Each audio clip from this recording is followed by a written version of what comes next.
Yo, what's up? Welcome to the Ride TV vlog. Doing a quick little Instagram vlog today. I got hooked up with this Tacker skateboard shifter.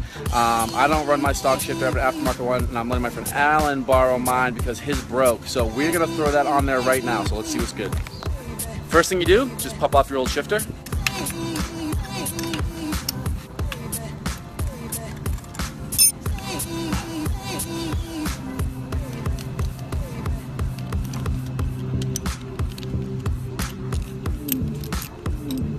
Go.